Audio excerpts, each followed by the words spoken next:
آئیے آج ایک ایسی کہانی سنتے ہیں جو بہت چھوٹی ہے لیکن دل پر گہرا اثر چھوڑتی ہے۔ یہ کہانی اس بارے میں ہے کہ کیسی ایک چھوٹا سا ہنر، ایک چھوٹی سی مہارت کسی کی زندگی میں بہت بڑی خوشی لا سکتی ہے۔ تو کہانی شروع ہوتی ہے ایک باپ کی اس سادہ سی مگر دل کو چھو لینے والی بات سے۔ وہ درزی سے کہتا ہے، ماسٹر صاحب میں بہت غریب ہوں، اور یہ ایک جملہ جو عید سے بالکل پہلے کہا گیا ایک بہت ہی جذباتی صورتحال کی بنیاد رکھ دیتا ہے۔ تو کہانی کا پہلا حصہ ہے ایک کرتا، دو بھائی۔ یہیں سے ہمیں اصل مسئلے کا پتہ چلتا ہے۔ ایک ایسا مسئلہ جو محبت سے پیدا ہوا لیکن مجبوری کی وجہ سے گمبھیر ہو گیا۔ آپ ذرا اس منظر کو تصور کریں۔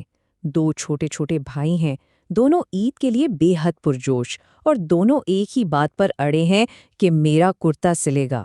مسئلہ یہ ہے کہ باپ کے پاس کپڑا صرف ایک کرتے کا ہے۔ یہ وہ مشکل ہے جس کا سامنا اس والد کو ہے۔ اچھا، تو اس مشکل صورتحال میں والد کیا کرتے ہیں؟ یہ ہے کہانی کا اگلا حصہ، والد کا فیصلہ۔ ایک ایسا فیصلہ جو حالات کے لحاظ سے تو منطقی ہے لیکن سن کر دل بھر آتا ہے۔ تو والد نے ایک حل نکالا۔ انہوں نے کہا کہ ٹھیک ہے، ایک کام کرتے ہیں، دن کو آدھا آدھا بانٹ لیتے ہیں۔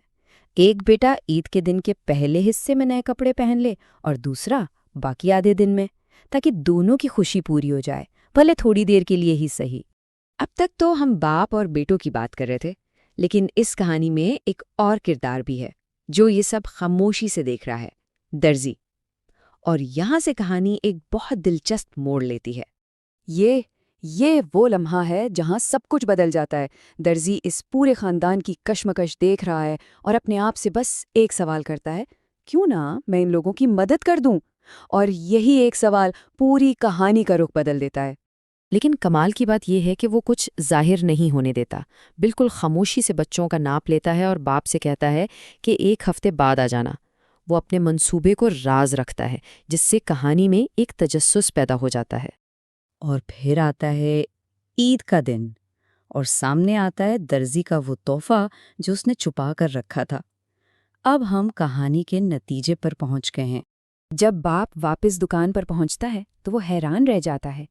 درزی اس کے سامنے ایک نہیں بلکہ دو کرتے رکھ دیتا ہے، اور باپ کے منہ سے بے اختیار نکلتا ہے، لیکن میں نے تو آپ کو صرف ایک کرتے کا کپڑا دیا تھا۔ جی ہاں، دو، ایک کپڑے سے دو کرتے۔ یہ کیسے ممکن ہوا؟ آخر یہ ہوا کیسے؟ اس سوال کا جواب ایک لفظ میں چھپا تھا، ہنر۔ ہنر یعنی وہ خاص مہارت، وہ کاریگری جو سالوں کی محنت اور تجربے کے بعد آتی ہے۔ تو یہ کوئی جادو نہیں تھا، بات دراصل یہ تھی کہ درزی کے پاس سفید کرتوں کے تقریباً 100 آرڈر تھے۔ اس نے کیا کیا کہ ہر کرتے کی سلائی میں سے تھوڑا تھوڑا، بالکل ذرا سا کپڑا بچاتا رہا۔ اور یہی تو ایک ماہر درزی کا کمال ہوتا ہے، اس کا ہنر ہوتا ہے کہ کپڑے کو کیسے بچایا جائے، اور اسی بچت سے اس نے ایک پورا نیا کرتا بنا ڈالا۔ اور پھر درزی نے جو بات کہی وہ اس کہانی کا دل ہے۔ اس نے کہا، سوچا آج اپنے ہنر کا کمال دکھا دوں اور اپنے ہنر سے کسی غریب کی عید کروا دوں۔ تو یہ کہانی ہمیں سوچنے پر مجبور کرتی ہے کہ ہم سب کے پاس کوئی نہ کوئی ہنر تو ہے، ہم اپنے اس ہنر کو صرف روزی کمانے کے لیے نہیں بلکہ کسی کے چہرے پر مسکراہٹ لانے کے لیے کیسے استعمال کر سکتے ہیں۔